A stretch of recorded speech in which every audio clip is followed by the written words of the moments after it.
Queen of tears का episode 1 हमारे प्रमुख बाक ह्यून वू और होंग हे इन के साथ शुरू होता है, जो प्रसिद्ध हस्तियों के निजी जीवन का खुलासा करने वाली एक डॉक्यूमेंट्री में दिखाई देते हैं। वे दोनों अपने रिश्ते को याद करते हैं, लेकिन यह स्पष्ट है कि यह साक्षात्कारकर्ताओं के लिए भी खराब हो रहा है। हमने पाया कि दोनों की मुलाकात तब हुई जब वे क्वींस समूह के लिए काम कर रहे थे, जब हे इन ने एक प्रशिक्षु के रूप में शुरुआत की थी। हे इन एक विशिष्ट चेबोल राजकुमारी के रूप में पूरी तरह से अज्ञानी और अप्रिय है, जिसके कारण ह्यून वू उसकी मदद करती है, यह सोचकर कि वह खुद को नौकरी से निकाल देगी। इस बीच हे इन अपने दयालु इशारों से यह विश्वास करने में गलती करता है कि ह्यून वू उसे पसंद करता है। धीरे धीरे ह्यून वू कबूल करता है कि वह उसे पसंद करता है। बरसात के दिन जब वह बारिश में भीग रहा होता है तो उसे एक छाता देता है। विडंबना की बात यह है कि हे इन अपने ड्राइवर के आने पर हैरान है। हम और भी जानते हैं, जैसा कि हे इन को याद करते समय पता चलता है कि ह्यून वू ने इसे पता लगाया कि वह क्या है, क्योंकि उन्हें मालूम हो गया कि वह क्वींस समूह की वारसा है, तो उन्होंने इसे त्याग दिया और उसको गायब कर दिया। हालांकि हे इन नाटकीय रूप से एक हेलीकॉप्टर पर अपने गृहनगर ह्यून वू से मिलने जाता है और ह्यून वू को आश्वस्त करता है कि वह उसे कभी रोने नहीं देगी।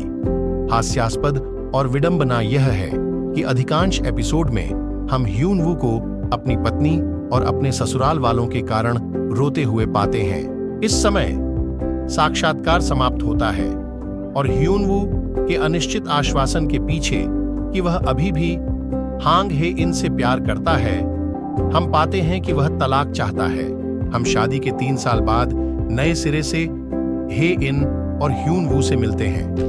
उनके व्यक्तित्व और सामाजिक स्थिति दोनों एक दूसरे के बिल्कुल विपरीत हैं। क्वींस डिपार्टमेंट स्टोर के अध्यक्ष होने के नाते हैंग हे इन हमेशा की तरह ठंडे और अप्रिय हैं, जबकि क्वींस समूह के कानूनी निदेशक ह्यून वू लोगों के प्रति दयालु और विचारशील हैं। हे विन ह्यून वू को अपने कार्यालय में बुलाती है और न केवल उसे डांटती है, बल्कि ह्यून वू के विरोध के बीच उसे डिपार्टमेंटल स्टोर से गैर निष्पादित ब्रांडों को बाहर निकालने का आदेश देती है।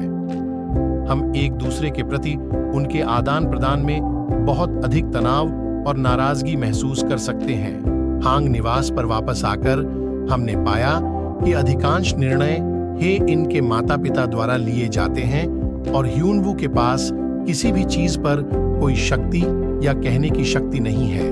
वे हे इन और ह्यून वू से एक बच्चा पैदा करने के लिए कहते हैं और हे इन का भाई हांग सू चेओल ह्यून वू के अधिकार क्षेत्र और अधिकार का अनादर करते हुए ह्यून वू को उसके लिए एक तुच्छ कानूनी कार्य करने के लिए मजबूर करता है।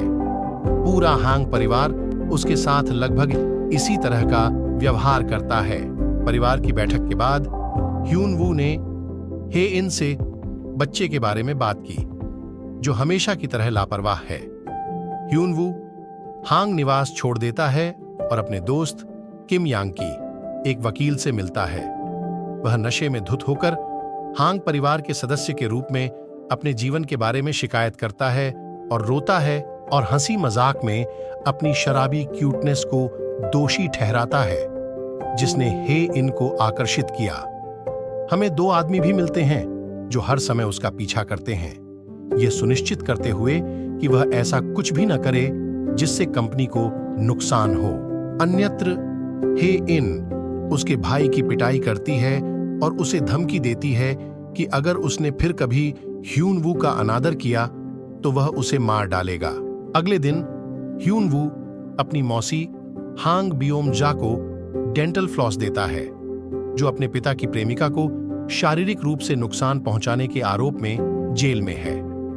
वह ह्यून वू से कहती है कि तलाक में कोई अलविदा नहीं है और इस बात पर जोर देती है कि वह अपने सभी पूर्व पतियों और उनके परिवारों को नष्ट कर देगी।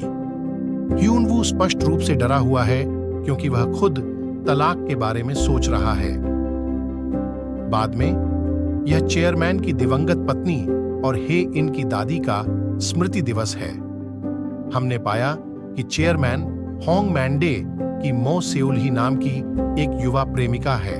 हांग परिवार में सभी दामाद औपचारिक प्रसाद तैयार करते हैं।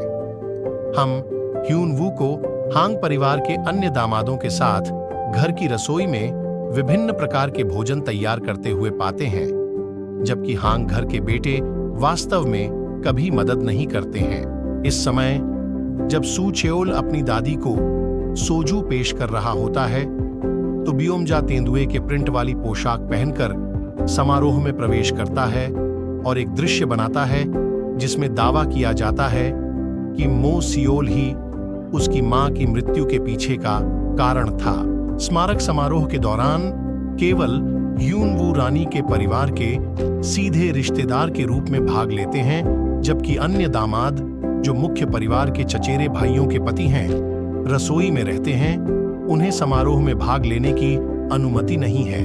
दामाद चर्चा करते हैं कि हांग परिवार का हिस्सा होना कितना दर्दनाक है, क्योंकि उनके साथ गुलामों जैसा व्यवहार किया जाता है और छुट्टियों, समारोहों आदि में सभी समारोहों में भाग लेने के लिए मजबूर किया जाता है।